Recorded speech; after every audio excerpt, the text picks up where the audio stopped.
June জ্বলা আকাশতে তৰাই খেলা দেখিছানে জিলমিল জোনাকী পৰুৱা জাকে।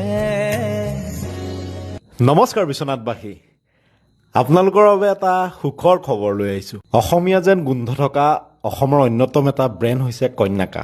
বিশ্বনাথ চাৰিআলি মাজমজিয়াত 15 নং ৰাষ্ট্ৰীয় ঘাইপথৰ কাষত স্প্ৰিং ভেলীৰ সন্মুখত আৰু বেৰিষ্টাৰ ৰেষ্টুৰেণ্টৰ কাষতে নতুনকৈ কন্যাকাৰ এখন ৰেষ্টুৰেণ্ট মুকলি কৰা হৈছে, য'ত আপুনি কন্যাকাৰ উৎপাদিত সামগ্ৰীৰ লগতে সুস্বাদু আহাৰৰ উপভোগ কৰিব পাৰিব।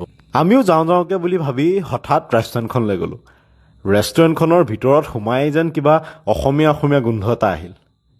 প্ৰথমে আমি মাটিৰ কাপত দিয়া চাহৰ লগতে কন্যাকাত উৎপাদিত গাখীৰৰ মিঠাইৰে সোৱাদ ল'লোঁ।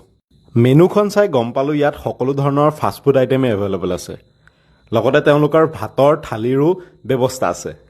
আপোনালোকো আহকচোন, যদি ভাত খাই ভাল পায় ভাত খাব, অন্যথা ফাষ্টফুড আইটেমৰ সোৱাদেই লওক। গতিকে আমি দুয়ো আহিলোঁ, খানাৰ সোৱাদ ল'লোঁ। খানা কিন্তু বহুত টিপটপ। আপোনালোকো আহক, আপোনালোকে সোৱাদ লওক। তেনেহ'লে আজিলৈ আহিছোঁ, বাই বাই, থেংক ইউ। বিৰাই এন্ধাৰতে দেখিছানে